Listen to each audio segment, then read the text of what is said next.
Hello everyone, Shrimati महोरी देवी Tapadia girls college के YouTube channel पे आपका स्वागत है। आज हम केमिस्ट्री क्लास में जो टॉपिक आपके डिस्कस करने वाले हैं उसमें आपके जो 2018 का पेपर है उसमें जो मोस्ट इम्पोर्टेंट क्वेश्चन है अपन उसकी यहाँ पर डिस्कशन जो है अपने कर रहे थे। अपने देखिए इन प्रीवियस वीडियोज़ के अंदर भी आपने देखा होगा बहुत सारे क्वेश्चन हैं वो वापस एक रैंडम टाइप से क्या बोल रहे हैं रिपीट हो रहे हैं। तो रिपीट क्वेश्चन को अपन जो है अपन छोड़कर या फिर उसको मोस्ट इम्पोर्टेंट मानकर उसमें अपन ने एक पेपर के अंदर उसको डिस्कस करके जो नेक्स्ट क्वेश्चंस हैं उसको डिस्कस कर रहे हैं। तो नेक्स्ट क्वेश्चन की देखिए यहाँ पर बात करें, नेक्स्ट क्वेश्चन है जो आज अपने इसी में स्टार्ट करें फर्स्ट। तो यहाँ पर देखिए एक क्वेश्चन दे रखा है कि आपका जो लिथियम जो हाइड्रोक्साइड है, लिथियम हाइड्रोक्साइड के साथ आपकी रिएक्शन से आपके अलग अलग कंपाउंड फॉर्मेशन होते हैं। जैसे आपका एक हो गया आपका एथेनॉल, सेकंड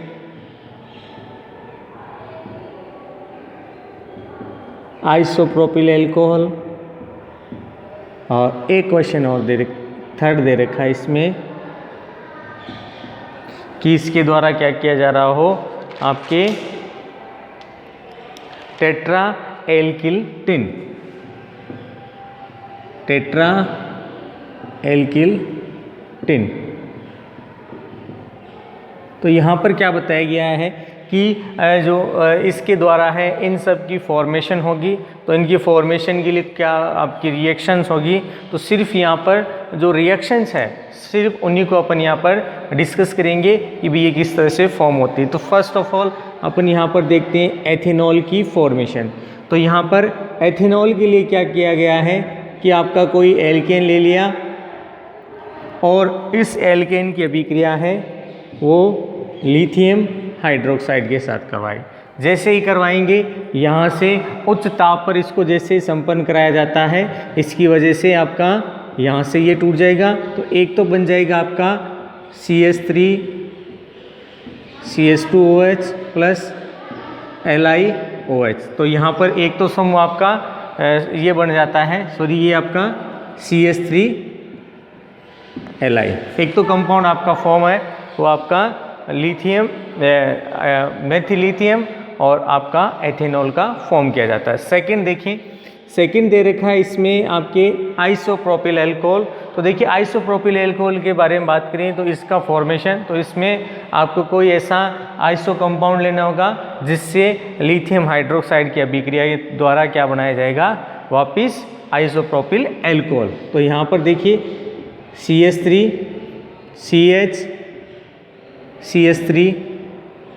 CH3 ये आपका एक कंपाउंड है।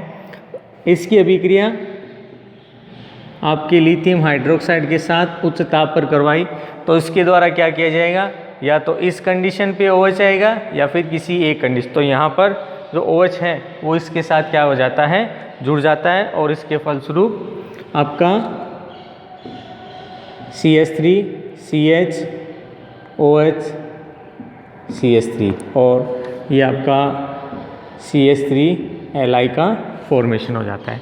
इसको और भी दे सकते हैं, जैसे आपका ये आपके आइसो अल्कोहल दे रखा है, आपके नियो दे रखा हो तो उसके द्वारा भी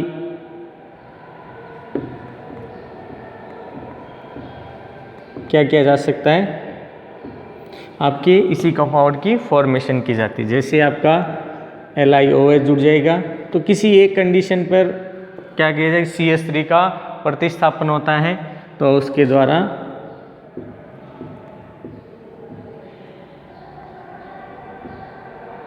ये आपका अल्कोहल का फॉर्मेशन हो जाता है और यहाँ पर आपका CH3 Li का निर्माण करते हैं। मतलब इसके द्वारा क्या किया जाएगा कि इसमें अलग अलग तरीके की, यहाँ पर अपन बात करें कि इनमें देखिए इन अभिक्रियाओं में बात करें सीधी सीधी देखो 1 डिग्री 2 डिग्री और 3 डिग्री तीनों अल्कोहल का इसमें फॉर्मेशन अपने को लिखने को मिल रहा है कि भाई एथेनॉल है, इसका फॉर्मेशन इससे एथेन आपके प्रोपेन से कर लिया, आइसोप्रोपिल अल्कोहल से कर लिया, और नियो के द्वारा, तो नियोप्रोपिल अल्कोहल बन गया। तो यहाँ पर क्या किया गया है, जो है यौगिक का क्या कर दिया गया है, निर्माण कर दिया गया है। देखिए यहाँ पर अपन बात करें तो तीनों तरह के अल्कोहल का फॉर्मेशन अपने यहाँ पर देख लिया। लास्ट बात करते हैं, लास्ट आपका यौगिक दे रखा है आपकी टेट्रा एल्किल टिन। तो देखिए टेट्रा एल्किल टिन की बात करें तो यहाँ पर टिन से रिलेटेड जो यौगिक हैं उसके द्वारा क्या किया जाएगा, आपके यौगिक का निर्माण किया जाएगा। तो देखिए यहाँ पर अपन बात करें R2Zn एल्किल जिंक है, उसकी अभिक्रिया एसेंशियल हो टेट्रा क्लोरोटिन, इसके साथ क्या करवाते हैं, अभिक्रिया कराते हैं। देखिए ज़्यादातर यहाँ पर बात करेंगे एसन है वो कैसी कंडीशन में होता है कि ये क्या होता है आपके +2 और +4 कंडीशन, यानी इसकी ऑक्सीडेशन स्थिरता दो तरह की देखने को मिलती है। तो अब देखिए ये क्या करेंगे कि अपन इसको क्या लेंगे, अमाउंट के अंदर 2 ले लेंगे और इसको वापस किसके साथ अभिक्रिया करवा दी, शुष्क ईथर की उपस्थिति में, ड्राई ईथर की। तो जैसे ही अभिक्रिया कराते हैं ये आपका यहाँ से ये टूटेगा, यहाँ से ये टूटेगा, ये इसके साथ जाएगा, ठीक है, और एसन आपके इसके साथ है। तो यहाँ पर बन जाता है R4SN, या अपन एसन R4 लिख भी सकते हैं। तो ये आपका हो जाए टेट्रा एल्किल टिन बन जाता है। क्या बन गया, टेट्रा एल्किल टिन +2ZnCl2। तो आपका ये बन गया यौगिक। तो ये था आपकी लिथियम हाइड्रोक्साइड द्वारा एथेनॉल, आइसोप्रोपिल और लास्ट टेट्रा एल्किल जो लिथियम है टिन है उसका फॉर्मेशन। तो ये इसमें आपके क्वेश्चन था। नेक्स्ट देखिए बात करें अपन, नेक्स्ट क्वेश्चन में आपकी बहुत इंपॉर्टेंट है, इसी में भी ये भी क्या एक रिपीटिवली क्वेश्चन है, मतलब ये वापस क्या होता है, बार बार इसके द्वारा क्या किया जाता है, रिपीट किया जाता है। तो देखिए यहाँ पर एक चीज़ दे रखी है कि सामान्यतः आपका जो CO है ये क्या बताया गया है, विषैला प्रभाव रखता है, कि ये क्या है, एक तरह की विषैली गैस है। तो यहाँ पर क्या बताया गया है कि जो ऑक्सीजन है उसका उच्चतम दाब आपके जो है आपके हीमोग्लोबिन और मायोग्लोबिन में जो ऑक्सीजन के साथ इनकी बंधनकारी क्षमता है वो क्या होती है, लगभग आपकी समान मात्रा में देखने को मिलती है। परंतु बात करें मांसपेशियों में, जहाँ पर O2 का दाब क्या होता है, बहुत कम होता है। क्या बताए कि ऑक्सीजन है उच्च दाब है, वो हीमोग्लोबिन और मायोग्लोबिन है उसमें आपको बंधनकारी क्षमता है, उसमें आपको समान देखने को। लेकिन जहाँ पर बात की जाएगी कि मांसपेशियों में, तो मांसपेशियों में O2 का जो दाब है वहाँ पर क्या होता है, बहुत कम देखने को मिलता है। तो ऑक्सीजन की आपकी बात करें, ऑक्सीजन है सामान्यतः यहाँ पर जो आपका यहाँ हीमोग्लोबिन है उसकी तुलना में मायोग्लोबिन जो है वो ज़्यादा पाया, मतलब हीमोग्लोबिन आपका वहाँ पर कम देखने को मिलता है। इसलिए क्या देखने को मिलेगा कि ऑक्सीजन जो है वो अपने मायोग्लोबिन द्वारा क्या की जाती है, स्थानांतरित कर दी जाती है, कि यहाँ पर मायोग्लोबिन है वो क्या करेगा, ऑक्सीजन को स्थानांतरित। ये सामान्यतः जो उत्तक कोशिका इनमें उपस्थित जो उत्तक कोशिकाएँ हैं वो O2 लेकर क्या करेंगी, CO2 मुक्त करेंगी।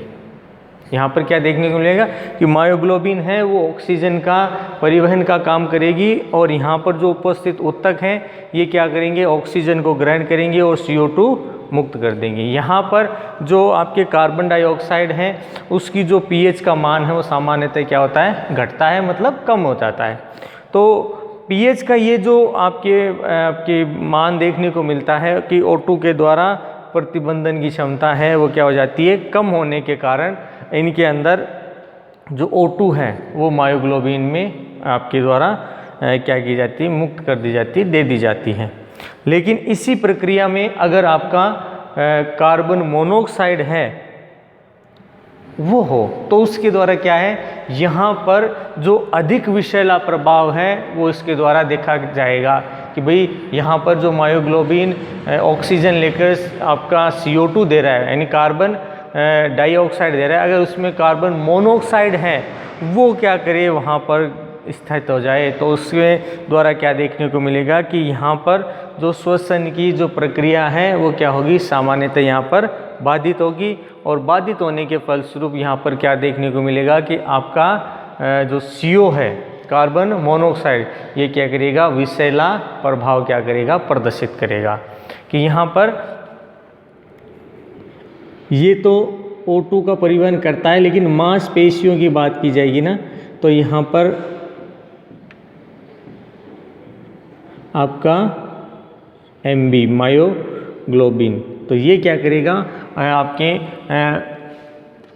मांसपेशियों में O2 को ग्रहण करेगा और CO2 को त्याग करेगा। तो यहाँ पर pH का मान प्रभावित होता है और इसकी वजह से क्या देखने को मिलेगा कि सामान्यतः यहाँ पर जो आपकी मोनोऑक्साइड है, कार्बन मोनोऑक्साइड, ये क्या करेगा, विषैला प्रभाव कि भी यहाँ पर इसका आपके pH की वैल्यू है जो वो कम देखने को मिलती है। तो यहाँ पर सामान्यतः CO है वो ज़्यादा इसमें इस तरह से देखने को मिलेगा और विषैला प्रभाव उत्पन्न करेगा कि ये क्या होता है, सामान्यतः विषैला होगा कार्बन मोनोऑक्साइड। अभी देखिए इसी के अंदर ये तो एक फर्स्ट क्वेश्चन दे रखा, इसी का एक सेकंड क्वेश्चन दे रखा है कि जिसमें आपके मानव शरीर के अंदर जो एलिमेंट्स हैं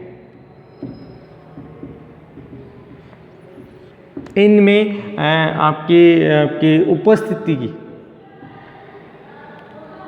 के घटते क्रम में व्यवस्थित करना है कि भाई किसकी मात्रा ज़्यादा ज़रूरत है, किसी की कम है, तो उसके घटते हुए क्रम के आधार पर। तो देखिए आपकी बात करें, आप देखिए क्वेश्चन ये जो है आपको किताब में देखना है, मैं इसको डायरेक्ट लिख रहा हूँ एक बार, ठीक है, कि कैल्शियम सबसे कम, फिर मैग्नीशियम, पोटेशियम, फिर बात करें sodium, phosphorus, sulphur, oxygen, sulphur, oxygen, carbon, nitrogen और लास्ट है हाइड्रोजन। कि भी इनमें क्या पाया जाता है, इस तरह से क्रम पाया जाता है कि मानव शरीर में इनकी सूक्ष्म मात्रा ही जो है वो इसमें उसका घटता क्रम की सूक्ष्म मात्रा, तो यहाँ पर इनकी सूक्ष्म मात्रा के आधार पर बताया गया है कि इनकी सूक्ष्म मात्रा ही आपके क्या होगी, ज़रूरी है।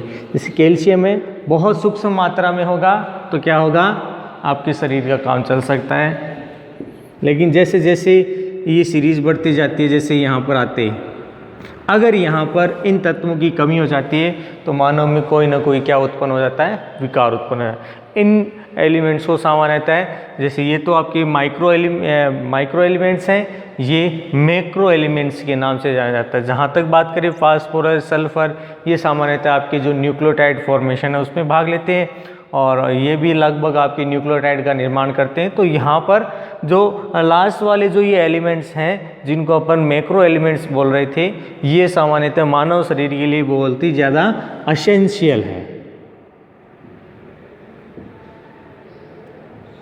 जिनको आवश्यक सूक्ष्म आंतरिक तत्व के नाम से भी जाना जाता है।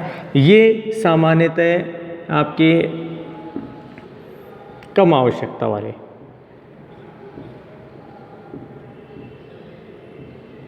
कि इनकी निम्न मात्रा भी क्या है, मानव शरीर में काफ़ी है और ये इसी रूप में क्या होते हैं, मानव शरीर के अंदर पाए जाते हैं। अब देखिए इसके बाद का क्वेश्चन बात करें। नेक्स्ट क्वेश्चन आपके दे रखा है, जो 15वां इसमें क्वेश्चन है,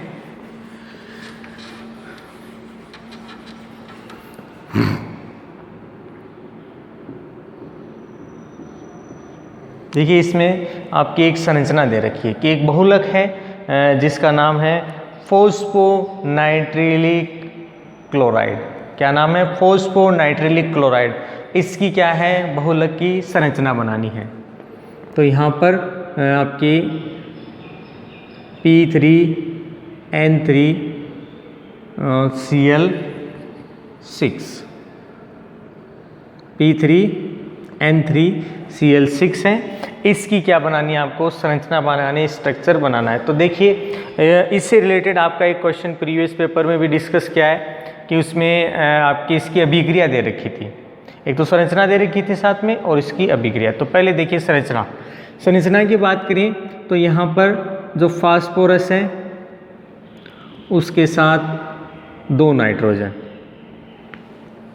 इस तरह से व्यवस्थित है। अब देखिए यहाँ पर क्या देखने को मिले, इसके साथ फास्फोरस के साथ क्लोराइड क्या होगी? उपस्थित होंगी, इसलिए इसको फास्फोनाइट्रिलिक क्लोराइड के नाम से भी जाना जाता है। अब देखिए इनमें आपको क्या चीज़ ध्यान रखनी है, किसी एक के साथ आपको डबल बॉन्ड दिखाना है। जैसे मैंने इस नाइट्रोजन फास्फोरस के बीच डबल बॉन्ड दिखा दिया, तो यहाँ पर अब आपका जो फास्फोरस होगा सिंगल बॉन्ड वाला होगा और यहाँ पर आपका जो फास्फोरस होगा वो डबल बॉन्ड के साथ। तो यहाँ पर ये इस तरह से हो गया और यहाँ पर आपका नाइट्रोजन, तो यहाँ पर इसके साथ ये डबल बॉन्ड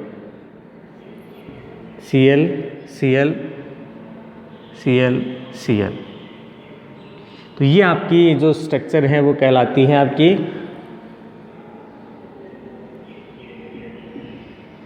फास्फोनाइट्रिलिक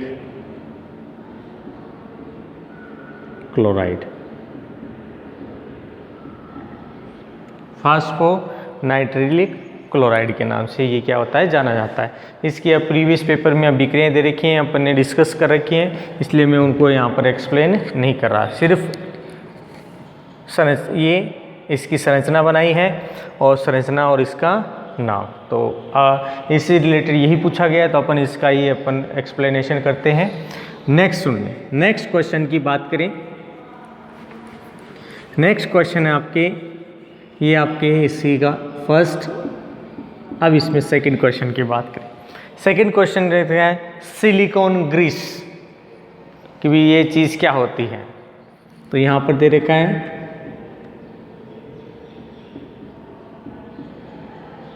सिलिकॉन ग्रीस। देखिए सिलिकॉन ग्रीस नाम भी हो सकता है, ग्रीस नाम भी हो सकता है। तो अब इंग्लिश का ही थोड़ा विशेष में अंतर देखने को मिलता है, फ़र्क। बाकी इंग्लिश में तो कुछ भी नहीं है, बस हिंदी का थोड़ा बहुत लिखा है। तो अब सुनना है। सामान्यतः क्या बताया गया है कि जो रेखीय सिलिकॉन्स होते हैं इनको जब उच्च ताप पर क्या करवाया जाता है? संघनन कराया जाता है या मशीन में किसी से गुजारा जाता है और उसकी अभिक्रिया सिलिका के साथ यानी SiO2 के साथ क्या करवाई जाती है? अभिक्रिया की जाती है। कि अपन ने क्या किया कि जो आपके रेखीय सिलिकॉन है उसको उच्च ताप पर सिलिका के साथ क्या किया? अभिक्रिया करवाई, उसमें सिलिका मिला दिया। तो एक ऐसा कि कोलाइडी विलयन तैयार होता है कि इसके द्वारा क्या किया जाएगा? अभिक्रिया के फलस्वरूप कोलाइडी विलयन है वो इसके द्वारा तैयार किया जाता है और इस कोलाइडी विलयन को सिलिकॉन ग्रीस के नाम से जाना जाता है। क्या कहेंगे कि भी इसका जो निर्माण है वो रेखीय जो सिलिकॉन्स हैं उनके द्वारा SiO2 की अभिक्रिया द्वारा क्या किया जाता है? इसका निर्माण किया जाता है। सामान्यतः क्या होता है? कोलाइडी विलयन होता है जिसको सिलिकॉन्स ग्रीस के नाम से जाना जाता है। अब यहाँ पर बात करें कि ये तो अपन ने कह दिया कि सिलिकॉन ग्रीस है, तो यहाँ पर इसका उपयोग क्या है? तो सामान्यतः जो उद्योग है, इंडस्ट्री है, इंडस्ट्री में इसको लुब्रिकेंट के रूप में यूज किया जाता है या कह दें स्नेहक के रूप में इसका उपयोग किया जाता है। और सामान्यतः ये जो स्नेहक के रूप में जब प्रयुक्त किया जाएगा तो सामान्यतः यहाँ पर हाई टेम्परेचर लगभग 200 केल्विन ताप से लेकर 400 के 73 केल्विन ताप के बीच का क्या है कि जब इसमें ये यूज़ किया जाता है तो ये इसमें लुब्रिकेंट का वो है यूज़ किया जाता है। सामान्यतः इसका उपयोग चिकनाहट मतलब जो ग्रीस होता है आप ग्रीस के रूप में फॉर्म ले सकते हैं कि एक तरह का क्या होता है, ग्रीस होता है। तो ये क्या है, लुब्रिकेंट के रूप में काम आता है इंडस्ट्री उद्योग में, और ये लगभग 473 मतलब उच्च ताप तक क्या करता है, आपके लुब्रिकेंट की तरह बिहेवियर करता है।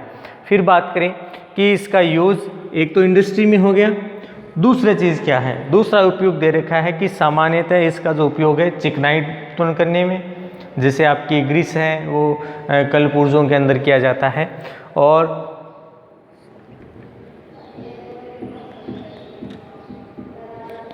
चिकनाहट के रूप में, या फिर कम घर्षण है उत्पन्न करने के अंदर किया जाता है, और इसीलिए इसे पंखों, बेयरिंग और आपकी बात करें कोई भी शाफ्ट है इसमें इसको उपयोग किया जाता है। तो पहली चीज़ समझिए कि होता क्या है, तो कोलाइड विलयन होता है किसका, सिलिकॉन और सिलिका का। किसका क्या होता है, ये कोलाइड विलयन होता है, मतलब इसकी अभिक्रिया द्वारा इसको बनाया जाता है।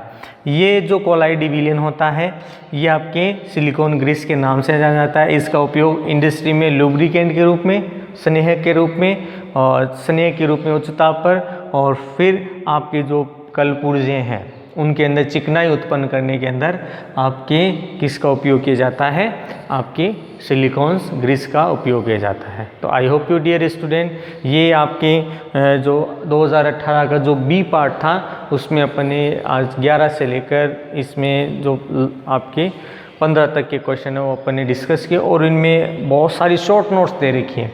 तो उन शॉर्ट नोट में बहुत इम्पोर्टेंट अभिक्रियाएं हैं जो मैंने आपको बताई हैं कि भी ये किस तरह से होंगी। तो आई होप यू आपको ये वीडियो पसंद आएगा। वीडियो को लाइक करें, शेयर करें, और इससे रिलेटेड जो नोट्स है बनाते रहें। और इस वीडियो देखने के लिए धन्यवाद।